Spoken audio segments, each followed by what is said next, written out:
Sabda TV. Assalamualaikum warahmatullahi wabarakatuh.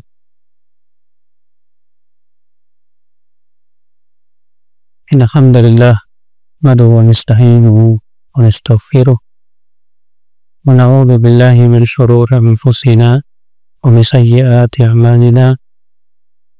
Man yahdihillahu fala mudilla lahu wa man yudlil fala hadiya lahu. Wa asyhadu an la ilaha illallah wahdahu la syarika lah wa asyhadu anna Muhammadan abduhu wa rasuluh.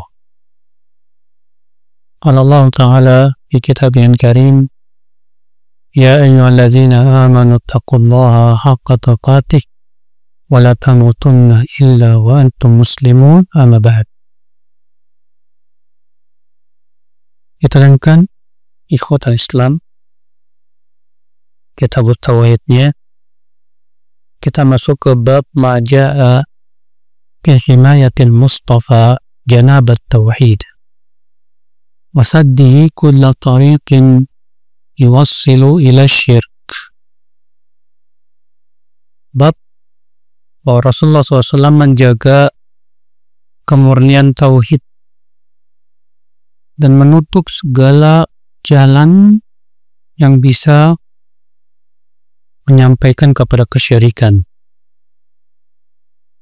Bab ini penting sekali saudaraku, karena menjaga kemurnian tauhid itu sangat penting sekali. Terlebih kata Al-Imam Ibnu Qayyim, tauhid itu perumpamaannya seperti air yang bening. Air bening itu sangat mudah terpengaruh oleh sesuatu yang mengotorinya. Ya. Kemurnian tauhid harus dijaga. Baik kemurnian tauhid yang ada dalam hati kita ataupun kemurnian tauhid untuk manusia. Menjaga kemurnian tauhid artinya menutup segala macam pintu yang bisa menjuruskan kepada kesyirikan. Itu adalah merupakan cara untuk menjaga kemurnian tauhid. Dan penulis buku membawakan firman Allah dalam surat At-Taubah ayat 128.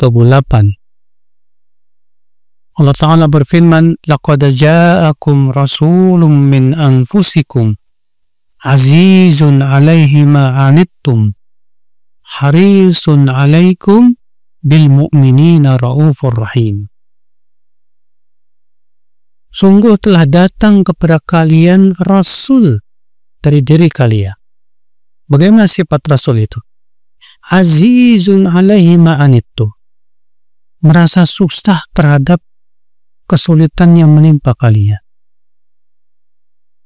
Yang kedua, harisun 'alaikum. Semangat untuk memberi hidayah kepada kalian. Yang ketiga, bil mu'minina raufur rahim. Kepada kaum mukminin rauf, kasih, rahim, sayang. Ini ya sifat-sifat yang dimiliki oleh Rasulullah sallallahu alaihi wasallam. Syekh Saleh Fauzan berkata, yukhbiru ta'ala ibadahu ala sabilil imtinan annahu ba'atha fihim rasulan 'aziman min jinsihim wa bilughatihim. Allah mengabarkan kepada hamba-hambanya sebagai pemberian kenikmatan yang agung. Apa itu? Itu Allah mengutus pada mereka seorang rasul yang mulia. Dari jenis mereka itu bangsa Arab. Dan dengan bahasa mereka itu bahasa Arab. Ya. Dan setiap nabi dan rasul itu diutus dengan bahasa kaumnya masing-masing. Nabi Musa diutus kepada Fir'aun dengan bahasa Fir'aun. Nabi Ibrahim diutus kepada Namrud dengan bahasa Namrud. Demikian pula Nabi Muhammad sallallahu alaihi wasallam diutus kepada bangsa Arab dengan bahasa Arab. Karena tujuan risalah itu apa? Menegakkan hujjah. Kalau ternyata beda bahasa ya tidak akan tegak hujah kalau begitu, Pak. Seperti antum nasihatin orang mana? Orang Spanyol pakai bahasa Sunda. Bingung. Dia ngomong apa gitu kan? Berarti belum tegak hujah. Dan Rasul SAW di sini disifati dengan sifat yang luar biasa. Apa itu? Yashukku alaihi jiddan ma yashukku alaihi. Menyusahkan umatnya, menyusahkan beliau apa yang menyusahkan umatnya. Salah satu bukti misalnya Rasulullah SAW mengatakan apa? Laula an asyukka ala ummati la amartuhum bisiwaki inda kulli wudu. Kalau bukan karena aku khawatir menyusahkan umatku, aku akan perintahkan mereka bersiwak setiap kali apa? Wudu. Tapi Nabi tidak berani memerintahkan karena apa? Takut menyusahkan umatnya, Pak. Ketika Rasulullah SAW sholat tarawih di bulan Ramadan selama 3 malam berjamaah. Di malam yang keempatnya masjid penuh sesak. Mereka nunggu Rasulullah nggak keluar-keluar sampai subuh. Rasulullah mengabarkan bahwa Rasulullah sengaja nggak keluar. Kenapa? Kata Rasulullah, khasyat an tufrad alaikum. Takut sholat tarawih itu diwajibkan atas sekalian. Saking beliau tidak mau menyusahkan siapa? Umatnya, Pak. Ketika Isra Mi'raj, pertama kali Allah wajibkan kepada umat Islam berapa waktu sholat, Pak? 50. Lalu Rasulullah minta keringanan, terus minta keringanan. Sampai akhirnya 5. Ini merupakan bukti yang sangat agung. Siapa Rasulullah SAW tidak ingin menyusahkan siapa? Umat yang gak ingin menyusahkan umatnya. Iya. Ini sifat yang pertama. Yashukku alaihi jiddan ma yashukku alaihi wa yu'dhihi ma yu'dhihim. Sifat yang kedua, syadidul hirs ala hidayatihi wa husulin naf'i lahu. Sangat semangat memberikan hidayah kepada umatnya dan memberikan manfaat untuk umatnya. Contohnya banyak sekali, Pak. Rasulullah SAW saking semangatnya memberikan hidayah, semua Rasulullah sampaikan. Tidak ada yang Rasulullah sembunyikan. Sebagaimana disebutkan dalam hadis, ma baqiya syai'un yuqarribukum ilal jannah wa yuba'idukum minan nar illa wa qad bayyanahu lakum. Tidak tersisa ya sedikit pun yang bisa memasukkan ke surga dan menyelamatkan dari api neraka illa wa qad bayyantuhu lakum, kecuali aku sudah jelaskan kepada kalian. Semuanya sudah dijelaskan, Pak. Dan Rasulullah SAW itu saking semangatnya memberikan hidayah, dalam setiap kesempatan selalu beliau gunakan untuk menyampaikan ilmu, Pak. Iya. Rasulullah kalau dibonceng sama seorang sahabat, pasti Rasulullah gunakan untuk menyampaikan ilmu. Rasulullah pernah dibonceng oleh Mu'ad bin Jabal. Lalu Rasulullah bersabda, ya Mu'ad, sampai 3 kali dipanggil. Setiap itu Mu'ad menjawab, labbaika wa sa'daika ya Rasulullah. Kata Rasulullah, atadri ma haqqullahi 'alal ibad wa haqqul ibadi 'ala Allah. Tahukah kamu apa hak Allah atas hamba-hambanya dan hak hamba atas Allah Subhanahu wa taala? Bayangkan, Rasulullah pernah dibonceng oleh Ibnu Abbas yang masih kecil. Maka Rasulullah gunakan kesempatan untuk menyampaikan apa? Ilmu, hidayah. Kata Rasulullah, ya gulam, inni u'allimuka kalimat, ihfadillah yahfazka, ihfadillah tajidu tujah. Hai anak, aku akan menyampaikan kepada kamu beberapa kalimat. Jaga Allah, niscaya Allah akan jaga kamu. Jaga Allah, kamu akan dapatkan Allah berada di hadapan. Lihat saudaraku seiman. Demikian Rasulullah SAW. Tidak ada satupun kemungkaran walaupun kecil, Rasulullah telah mengingkarinya. Menunjukkan kepada apa? Semangat yang luar biasa Rasulullah SAW untuk memberikan hidayah kepada umatnya. Sampai Rasulullah memberikan perumpamaan dirinya dengan umatnya seperti apa, Pak? Kata Rasulullah, "Mathali wa mathalu ummati kamathali rajulin istauqada nara. Faja'ala al-hasharat yataqahamna fiha. Wa ana akhidun bihajuzikum. Walakinnakum taqahamuna fiha." Perumpamaan aku dengan umatku, kata Rasulullah, seperti orang yang menyalakan api. Lalu ada binatang-binatang kecil mau masuk ke dalam api. Dan aku memegang ikat pinggang kalian supaya jangan masuk api. Tapi kalian malah nekat masuk api. Artinya Rasulullah SAW itu, Pak, lebih sayang kepada umatnya daripada kita sayang kepada diri kita sendiri. Rasulullah sayang banget. Sampai beliau jelaskan segala sesuatu. Tapi kitanya yang gak sayang. Kita lebih senang untuk memaksiati Rasulullah Sallallahu Alaihi Wasallam. Na'udzubillah min dzalik. Iya. Ini sifat yang kedua. Apa itu? Itu syadidul hirs al-hidayah. Harisun alaikum. Sangat semangat memberikan apa? Hidayah.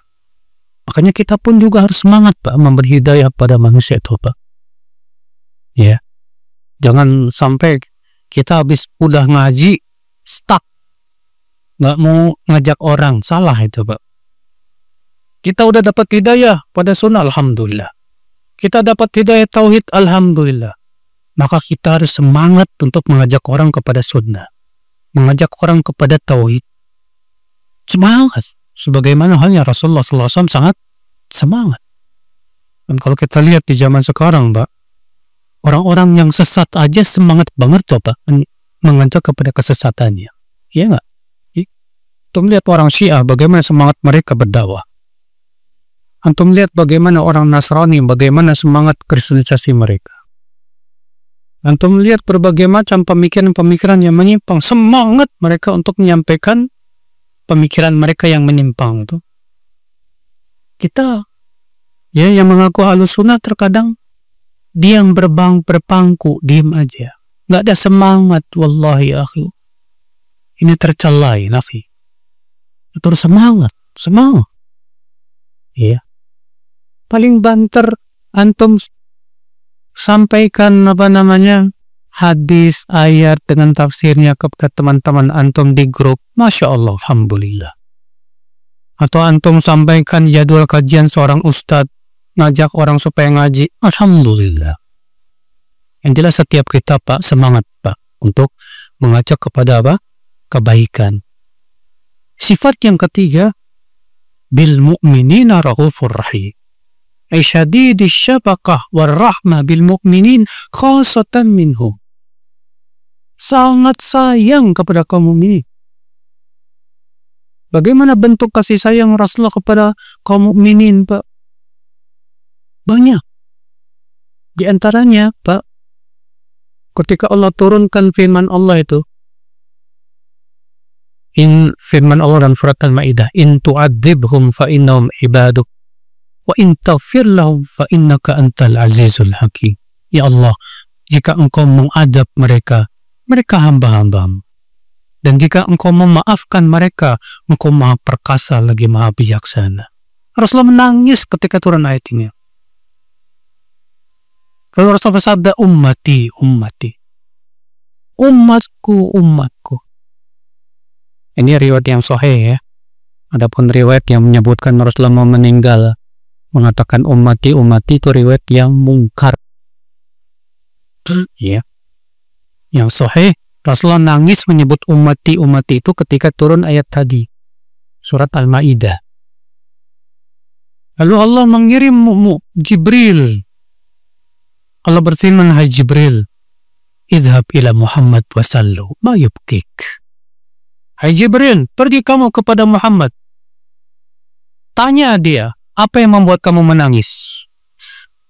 Pergilah Jibril bertanya kepada Rasulullah.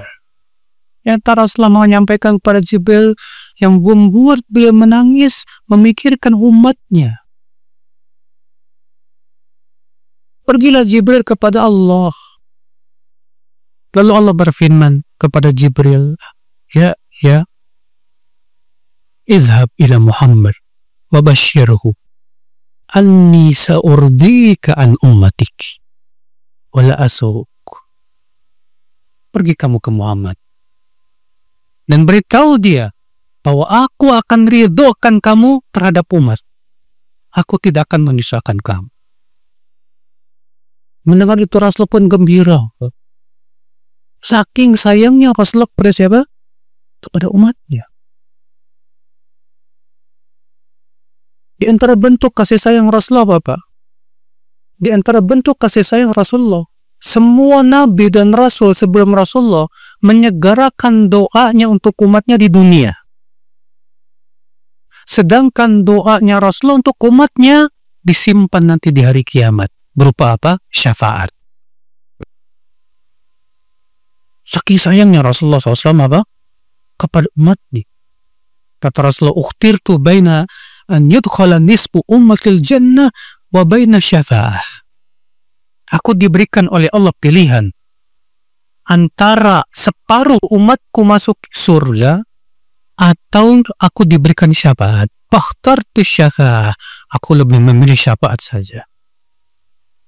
Karena dengan syafaat umat Islam yang masuk surga lebih banyak lagi, Pak. Masya Allah.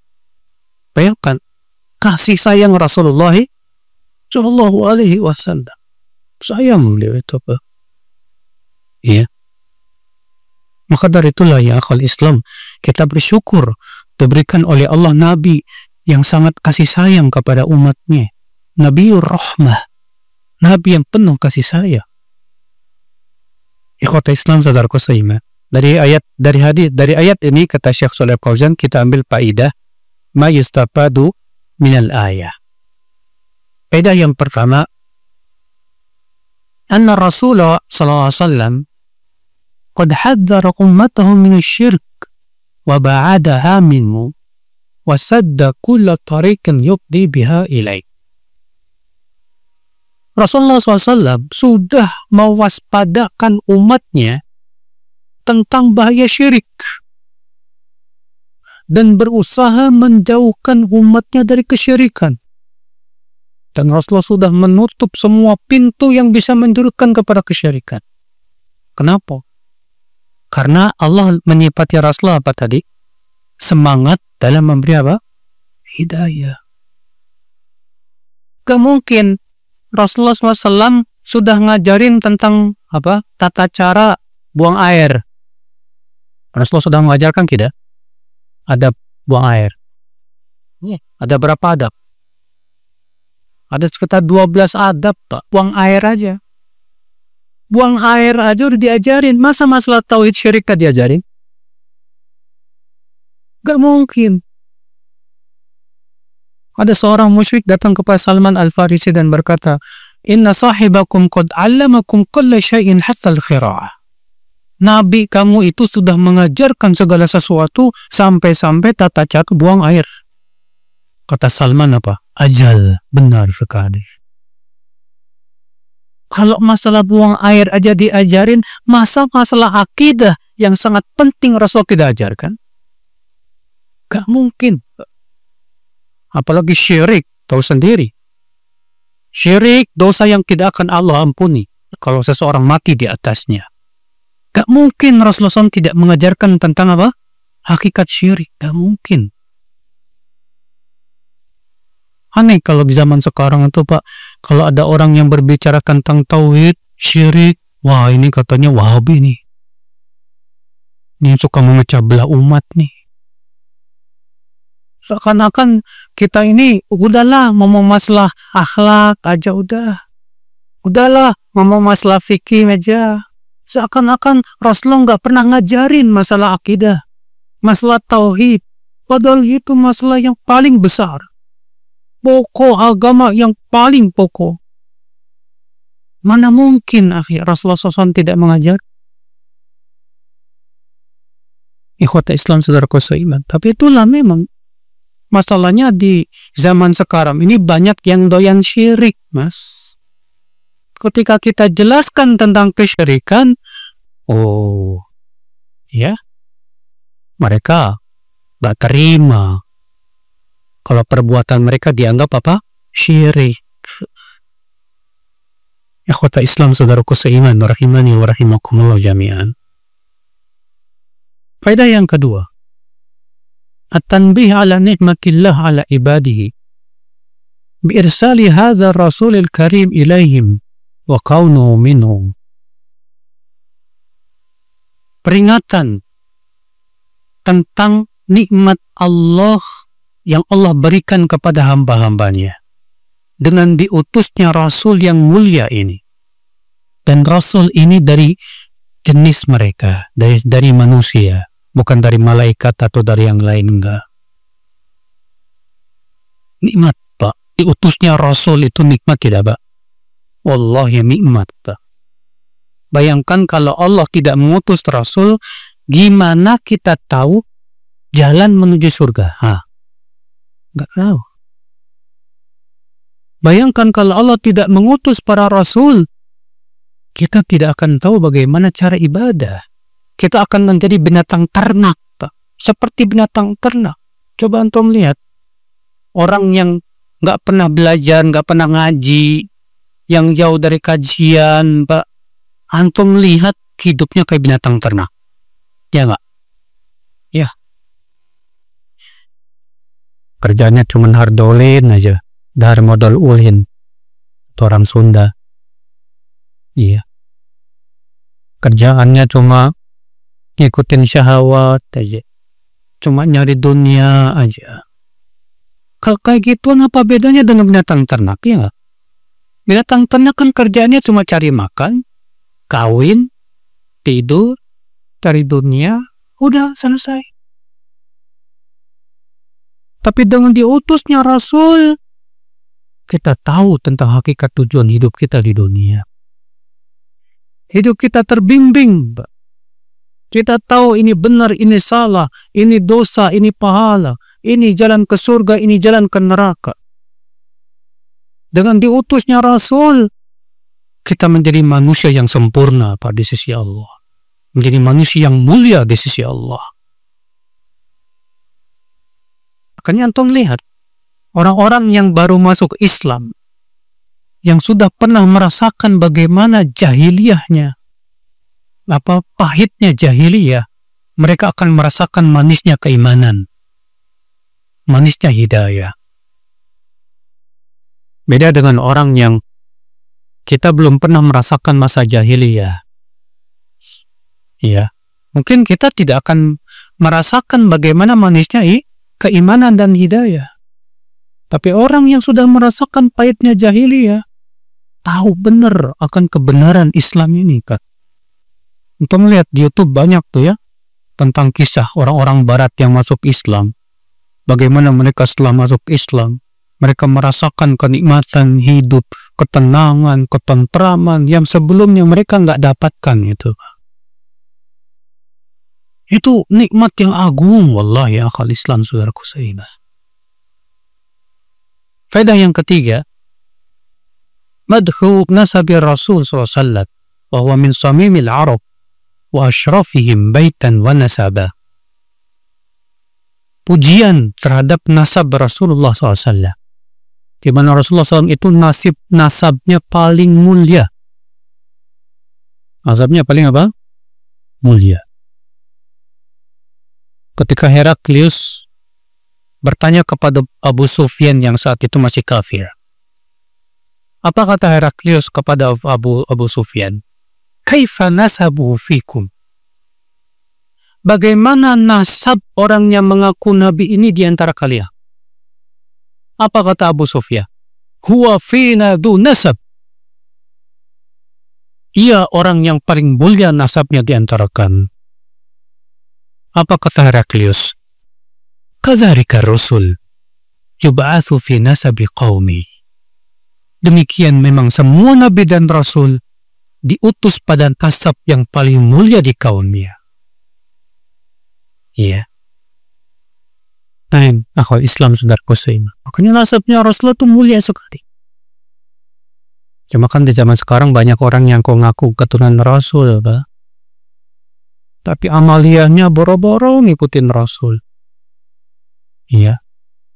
Percuma ngaku-ngaku keturunan Rasul kalau amaliyahnya nggak sesuai sunnah, isinya kesyirikan, kebid'ahan, khurafat, tahayun. Rasul nggak pernah ngajarin kayak gitu. Ya kota Islam saudaraku seiman. Faedah yang keempat, bayanu ra'fatihi wa rahmatihi bil mu'minin. Penjelasan tentang kasih sayang Rasulullah SAW kepada kaum mukminin. Nah, sudah kita sebutkan di antara contoh-contohnya tadi. Bagaimana kasih sayang Rasulullah SAW kepada siapa? Kepada umatnya. Iya.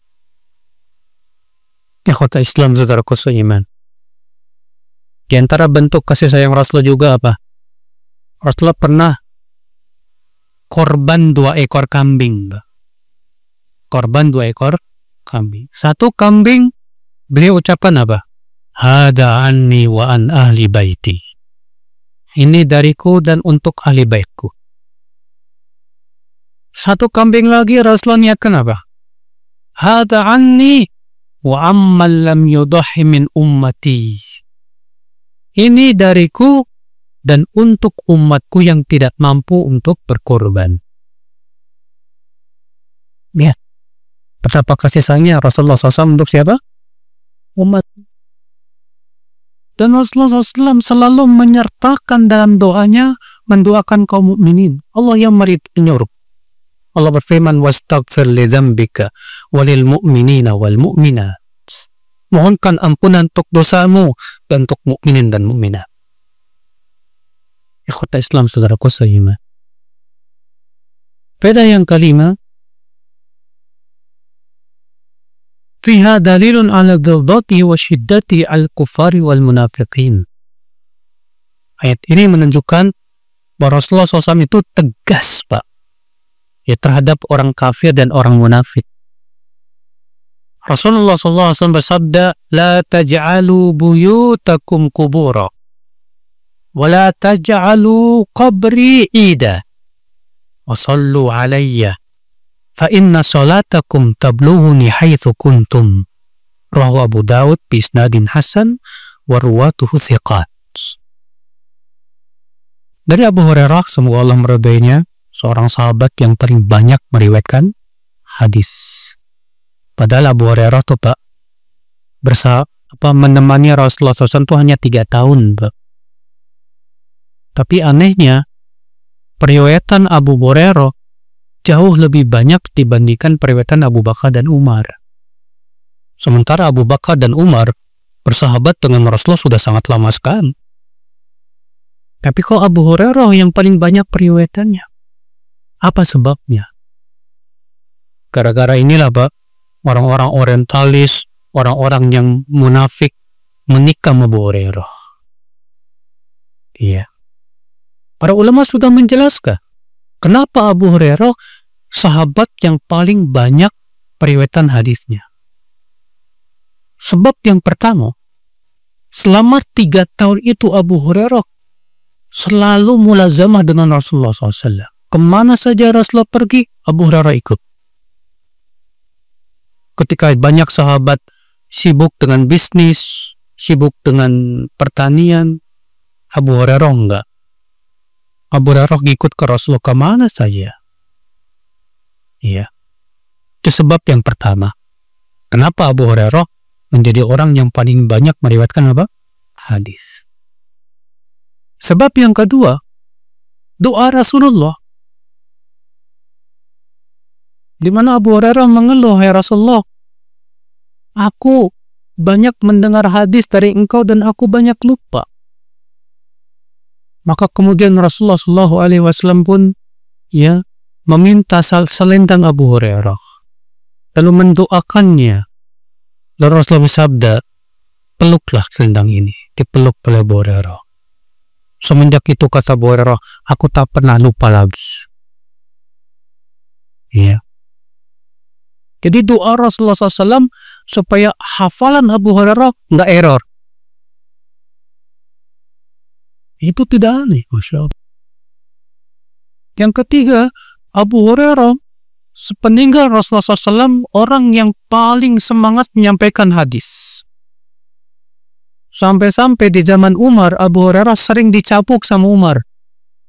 Karena kan kalau Umar kan orang yang sangat hati-hati dalam hadis, Pak.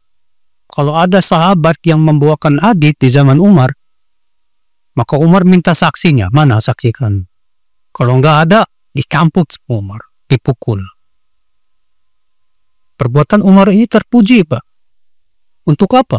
Supaya mengajarkan para sahabat supaya hati-hati dalam menyampaikan hadis. Tapi Abu Hurairah cuek, tetap menyampaikan. Ya. Makanya beliau menjadi sahabat yang paling banyak meriwayatkan hadisnya. Hadisnya lebih dari 7.000 hadis. Iya. Ikhwata Islam, saudaraku sayyidina. Dari Abu Hurairah, semoga Allah meridainya, ia berkata, nama beliau Abdurrahman bin Sakhr. Disebut Abu Hurairah gara-gara beliau senang kucing. Akhirnya beliau menyebutnya apa? Ya Abal Hir, hai bapaknya kucing. Ya, gara-gara Rasulullah melihat Abu Hurairah lagi main sama kucing. Iya. Rasulullah SAW bersabda, kata Abu Hurairah, la taj'alu buyutakum kubura. Jangan kamu jadikan rumah kalian seperti kuburan. Maksudnya gimana, Pak? Maksudnya kata para ulama, kuburan itu bukan tempat ibadah. Nah, rumah yang tidak ditegakkan padanya ibadah, tidak ada baca Quran, tidak tegakkan padanya sholat sunnah, itu kayak kuburan. Kosong dari ibadah. Berarti itu ini hadis menunjukkan, Pak, bahwa kuburan bukan tempat ibadah. Zaman sekarang malah kebalikan. Di rumah kagak baca Quran, baca Qurannya di kuburan. Nah, gimana? Sementara Rasulullah menyuruh supaya rumah kita dibacakan padanya Al-Quran. Dalam hadis yang dihasankan oleh Syekh Al-Albani, Rasulullah menyebutkan, rumah yang dibacakan Al-Quran itu akan bercahaya untuk penduduk langit, seperti halnya bintang untuk penduduk bumi. Itu rumah yang dibacakan padanya Al-Quran. Nah, ini baca Qurannya di kuburan. Saya punya teman sampai pernah melihat ada orang yang 3 hari di kuburan, Pak. Dia bilang, saya sudah 3 kali khatam nih. La ilaha illallah. Sementara rumah kosong dari baca Quran. Rasulullah menyuruh sholat sunnah kita di rumah. Kata Rasulullah SAW, inna afdala sholatikum fi buyutikum illal faridha'u kama illal maktudah. Sesungguhnya yang paling utama dari sholat kalian adalah di rumah kalian, kecuali sholat 5 waktu di masjid. Iya. Kenapa? Karena kata Rasulullah, ij'alu min sholatikum fi buyutikum. Jadikanlah sebagian sholat kalian di rumah kalian. Karena dengan sholat kalian tuh Allah menjadikan kebaikan untuk rumah kalian tuh. Nah ini Bapak sekalian. Lalu Rasulullah bersabda, wala taj'alu qabri ida. Dan jangan kamu jadikan kuburanku sebagai id. Apa itu id? Kata Imam Al-Munawi, id itu dari kata auda. Itu yang berulang. Setiap seminggu sekali, atau sebulan sekali, atau setahun sekali, disertai dengan kumpul-kumpul. Jadi, orang yang ziarah kuburnya tiap Jumat, berarti sudah menjadikan kuburan sebagai apa? Id. Nah, kaum muslimin di negeri kita, sebelum Ramadan, apa itu? Ke kuburan, rame. Ya nggak, Pak? Iya. Pas hari raya, ke kuburan lagi ramai. Padahal kata Rasulullah SAW, jangan jadikan kuburanku sebagai Id. Ini larangan Rasul, malah dilanggar. Ya. Ketika kita sampaikan itu nggak boleh, mereka bilang apa? Wahabi. Rasul yang melarang. Nah, subhanallah, ini kota Islam, saudaraku seiman. Wasallu alayya, dan bersolawatlah kepadaku di mana saja. Fa inna solatakum tablughuni haitsu kuntum. Karena solawat kalian sampai kepadaku di mana saja kalian berada. Iya. Ikhwata Islam, saudaraku seiman. Syekh Shalih Fauzan berkata, "Naha Nabi SAW an ta'tilil buyut min salatin nafilah fiha wa du'ai wa qira'atil Qur'an fatakuna bimanzilatil kubur." Di sini Nabi SAW melarang umatnya untuk mengosongkan rumah dari salat sunnah dan baca Quran serta berdoa. Karena kalau itu kosong, kata beliau, maka itu seperti kuburan. Lianna nahi ani sholat indal kubur pataqarra indahum fanahum an yaj'alu buyutahum kadzalik. Karena para sahabat tahu bahwa sholat di kuburan itu nggak boleh. Para sahabat tahu. Maka Rasulullah pun melarang agar jangan sampai rumah mereka seperti apa? Kuburan. Iya. Wa naha an tikrari ziyarati qabrihi wal istima' indahu ala wajhin muhtadin li ajli du'a wa taqarrub. Dan Rasulullah melarang untuk berziarah kubur Rasulullah SAW dengan waktu yang ditentukan, berulang-ulang, dan ngumpul di situ. Kenapa? Karena itu sudah menjadikan kuburan Nabi sebagai apa? Ya. Lianna dzalika wasilah ila syirk. Karena perbuatan ini bisa menjadi apa? Wasilah kepada kesyirikan. Maka karena ini bisa membuka pintu syirik, ditutup oleh Rasulullah SAW. Iya. Wa amara bil iftifa'an dzalika bi kathrati sholati wassalam alaih. Dan Rasulullah menyuruh kita mencukupkan dengan memperbanyak sholawat saja. Dimanapun kita berada, baik di Indonesia, di Saudi, sama aja. Salawat itu akan sampai kepada Rasulullah SAW. Bahkan sebutkan dalam hadis yang dihasankan oleh Syekh Albani, Pak, setiap kali ada umatnya yang mengucapkan salam untuk Rasulullah, maka Allah mengembalikan rohnya kepada Rasulullah SAW. Lalu kemudian Rasulullah menjawab salamnya. Dalam satu riwayat yang lain, Allah menciptakan seorang malaikat yang berada di sisi kuburan Rasulullah SAW. Setiap kali ada yang bersolawat untuk Rasulullah, malaikat itu berkata, "Hai Muhammad, sesungguhnya Fulan bin Fulan bersalawat untuk kamu." Menyebutkan dengan namanya dan nama-nama bapaknya. Masya Allah. Bersolawat kepada Rasulullah itu keutamaannya agung. Kata Rasulullah SAW, "Wasallu alayya." Ya, man fama fa innahu man shalla alayya salatan sallallahu alaihi bi asyra. Siapa yang bersalawat untukku sekali saja, Allah akan bersalawat untuknya 10 kali. Subhanallah. Iya. Bahkan orang yang selalu bersalawat setiap doanya, setiap keadaannya, kata Rasulullah apa? Dosanya akan diampuni, kebutuhannya akan ditutupi.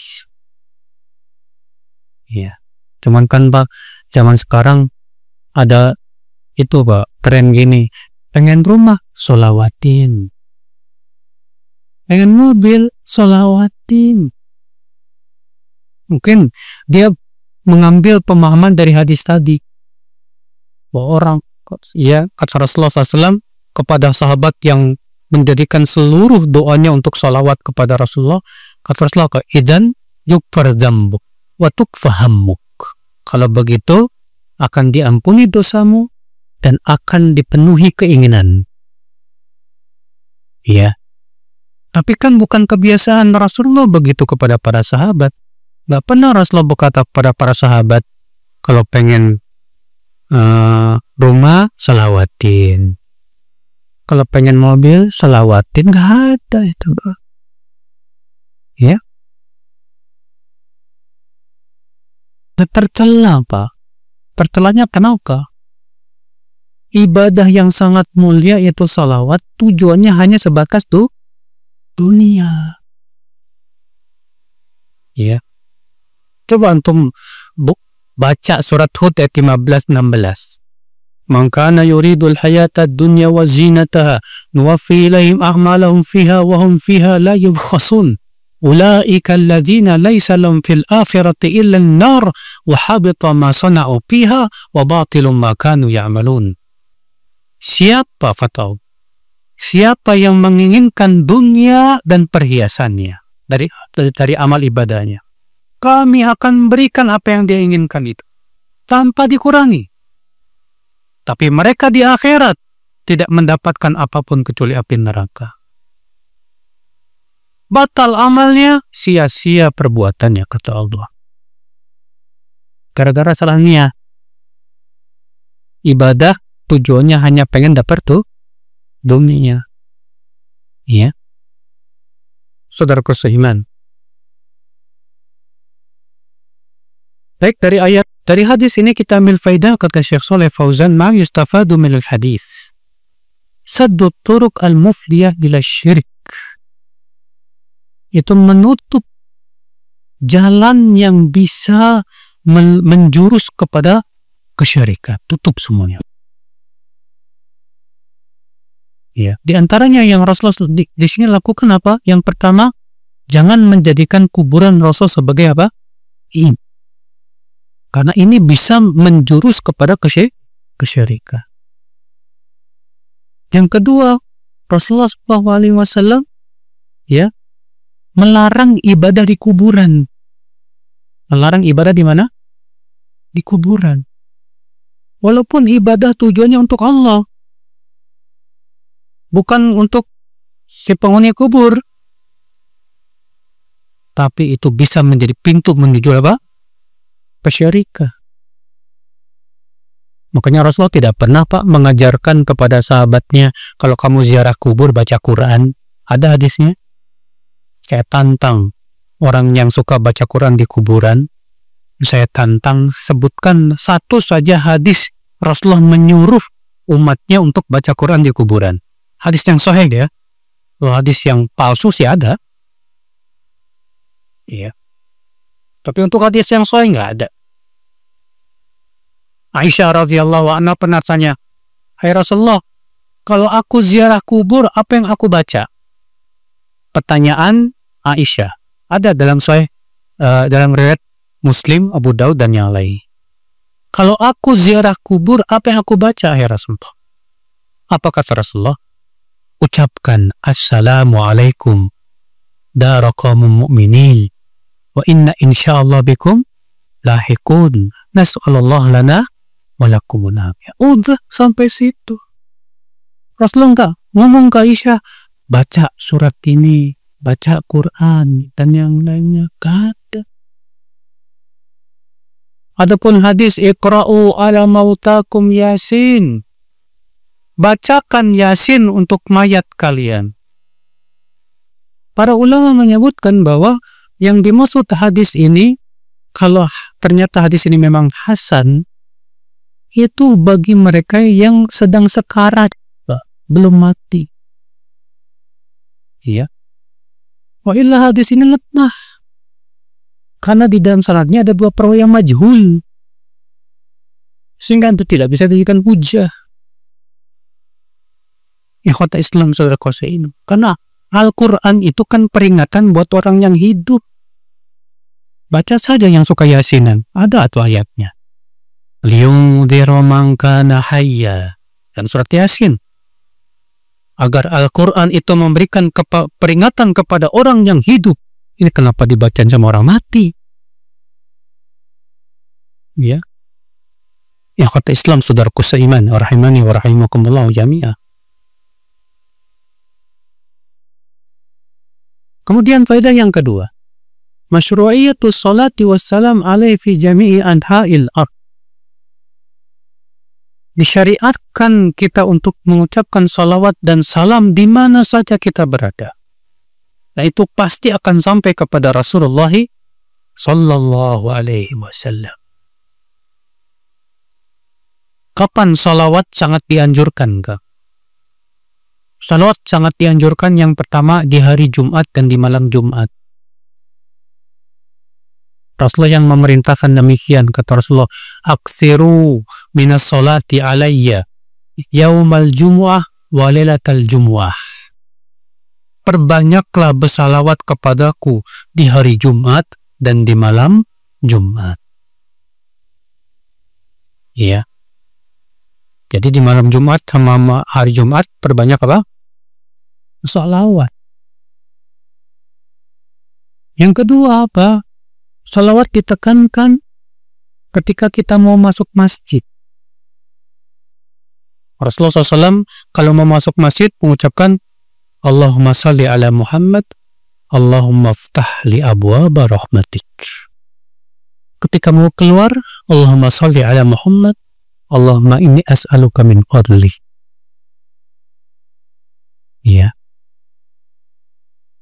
Yang ketiga, dianjurkan bersalawat ketika setiap kali kita berdoa. Sebutkan dalam hadis riwayat Tirmizi, doa seseorang itu terkatung-katung antar langit dan bumi sampai diucapkan salawat.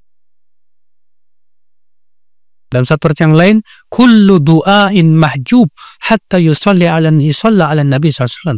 Setiap doa itu terhalang sampai diucapkan salawat untuk Rasulullah SAW. Sampai sebagian ulama menjadikan salawat itu sebagai rukun doa berdasarkan hadis tersebut.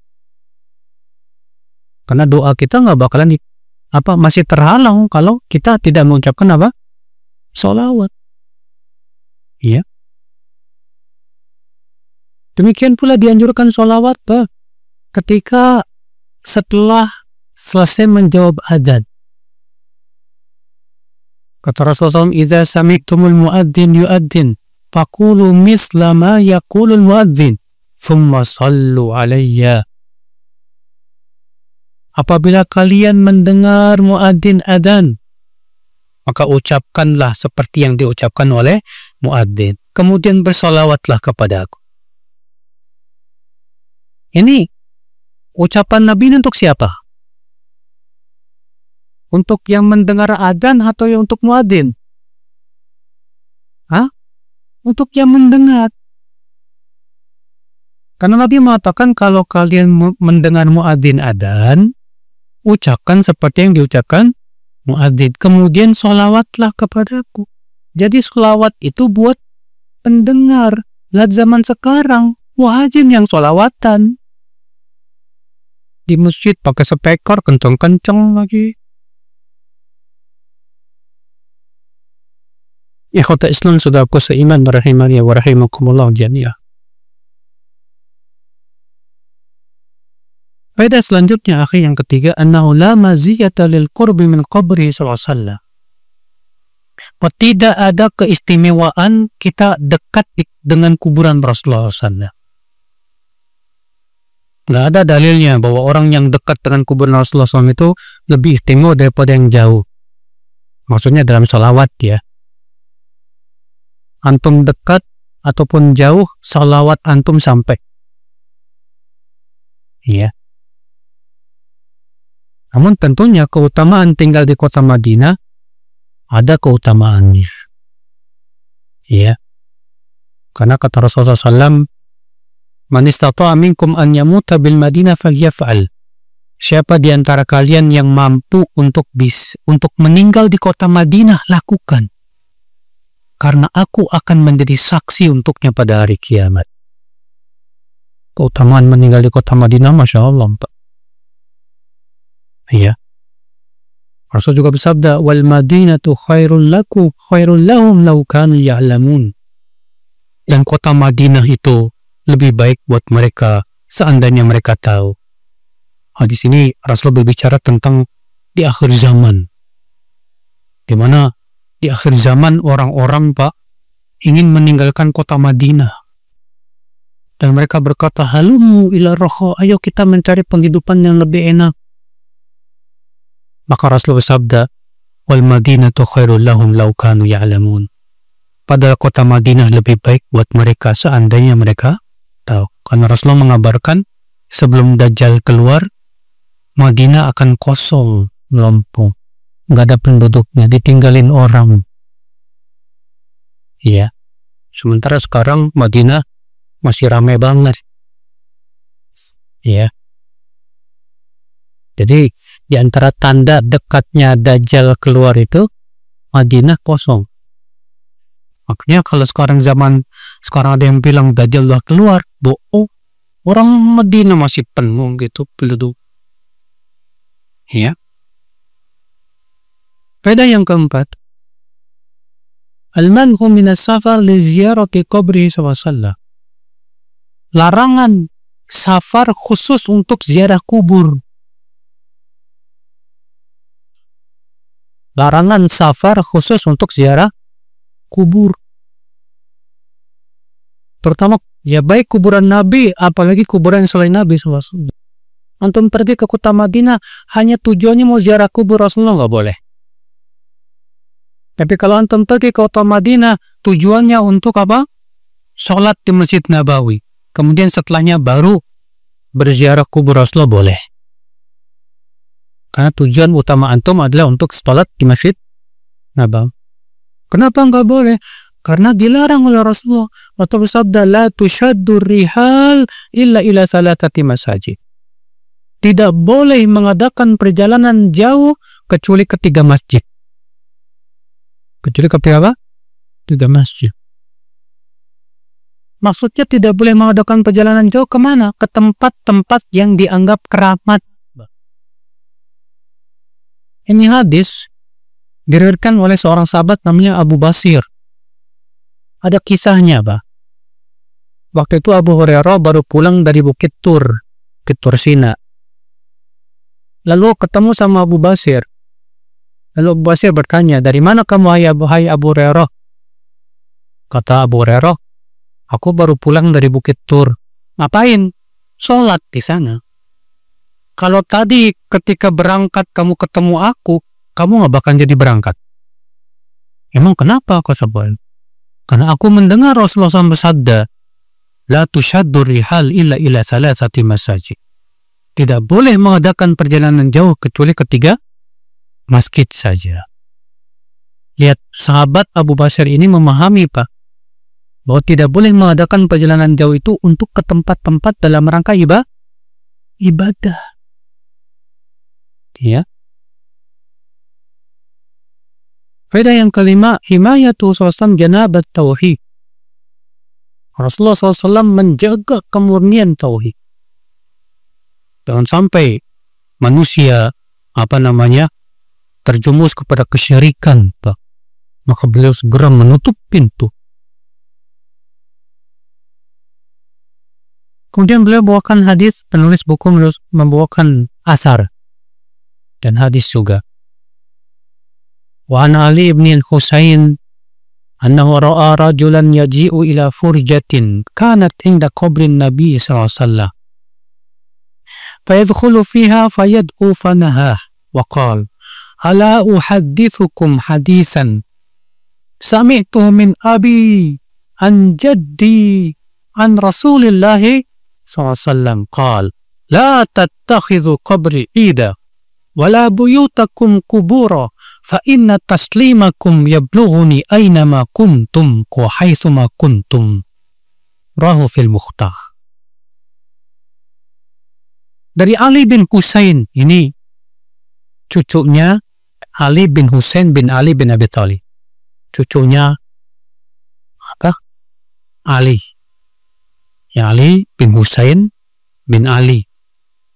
Husain itu anaknya Ali dari Fatimah, cucunya Rasulullah SAW. Ya, Husain punya anak lagi namanya Ali. Nah, ini baru benar Pak Habib, Pak. Ya beneran ini keturunan Rasul asli ini enggak. Ya. Dari Ali bin Husain bahwa ia melihat seorang laki-laki mendatangi suatu tempat di sisi kuburan Nabi. Lalu orang itu masuk ke tempat tersebut untuk berdoa. Maka Ali bin Husain melarangnya. Dilarang sampai lihat. Bandingkan dengan orang yang aku Habib di zaman sekarang, Pak. Kuburan malah jadi tempat doa. Malah nyuruh. Ini Ali bin Husain udah jelas keturunan nabinya. Melihat orang masuk ke sebuah tempat di sisi kuburan Nabi, mau doa di situ, dilarang sama Nabi.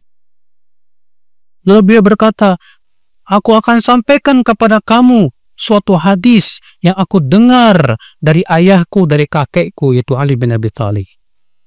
Ya Rasulullah SAW bersabda, la tattakhidhu qabri ida. Jangan kamu jadikan kuburanku sebagai id. Wala buyutakum kubura, dan jangan kalian jadikan rumah kalian sebagai kuburan. Fa inna taslimakum yablughuni aynama kuntum. Karena ucapan salam kalian sampai kepadaku di mana saja kalian berada. Ikhwata Islam, saudaraku seiman. Lihat ya akhi, ya, Ali bin Husain, seorang keturunan Rasul, nasabnya udah sangat jelas. Ternyata melarang seseorang yang sengaja mencari tempat di kuburan Nabi untuk berdoa di situ. Dilarang. Karena itu bisa menjurus kepada kesyirikan. Ya. Beda yang bisa kita petik dari hadis ini, saudaraku seiman, yang pertama, an-nahyu anid du'a inda qabrin Nabi sallallahu alaihi wasallam. Larangan berdoa di sisi kuburan Nabi SAW. Kalau mendoakan, kalau kita ziarah kubur mendoakan penghuni kubur boleh, nggak masalah. Tapi yang dimaksud di sini berdoa khusus kepada Allah di sisi apa? Kuburan. Dilarang. Kenapa? Karena itu bisa menjadi pintu menuju kesyirikan. Ya. Akibatnya apa? Nanti akan lama-lama akan mengagungkan kuburan. Ketika dia berdoa di sisi kuburan, tahu-tahu doanya dikabulin. Wah, berarti kuburan Kiai Anu itu memang mustajab ya, tempat mustajab itu. Buktinya saya berdoa di situ dikabulin. Wah, Pak, itu sudah jadi pintu itu, Pak. Lama-lama nanti diagungkan, Pak. Makanya zaman sekarang lihat di negeri kita banyak yang mengagungkan kuburan, akhirnya jadi bisnis. Bikin kuburan, entah kuburan kuda kayak apa kayak. Tulisin kuburan wali fulan. Biar orang pada datang. Itu akibat daripada apa? Akibat daripada ini, Pak. Gulu terhadap kuburan. Ada Rasulullah SAW melarang. Ya. Pada yang kedua, masyru'iyatu inkaril munkar wa ta'limil jahil. Disyariatkannya kita mengingkari kemungkaran dan mengajarkan orang yang tidak tahu. Karena Ali bin Husain bin Ali bin Abi Thalib ini melihat ada orang yang sengaja mau berdoa kepada Allah di sisi kuburan Nabi SAW. Dilarang. Karena itu kemungkaran. Kalau itu tidak mungkar, nggak mungkin beliau melarang, Pak. Ya. Lalu beliau mengajarkan dalilnya ini loh. Ternyata ya, beliau pun mengajarkan dengan dalil. Dan memang begitu salafus soleh, Pak. Salafus soleh itu kalau ngajarin orang pakai dalil. Nggak kayak di zaman sekarang, Pak.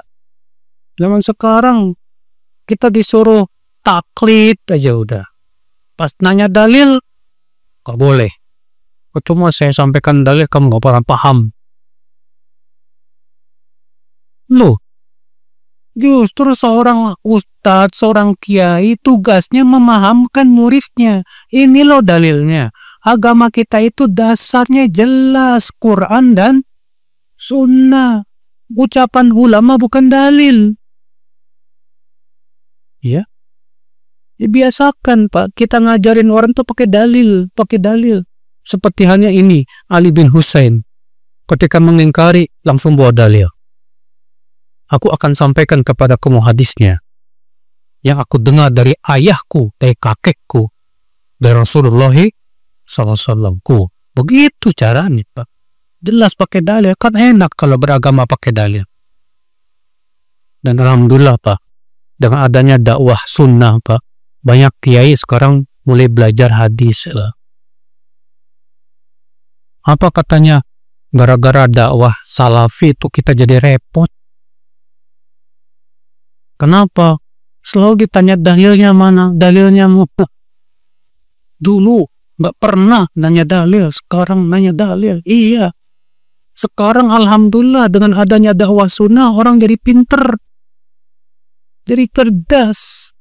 Pengen tahu dasarnya apa. Ya. Ya alhamdulillah.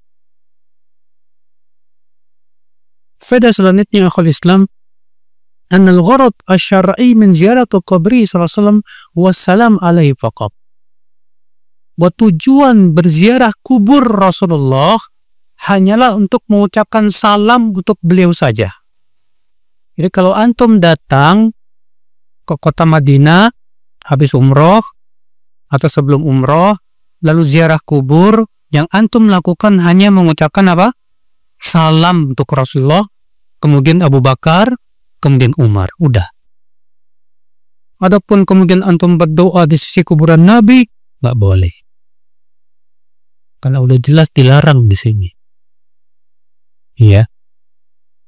Ikhwata Islam, saudaraku seiman, rahimani wa rahimakumullah jami'.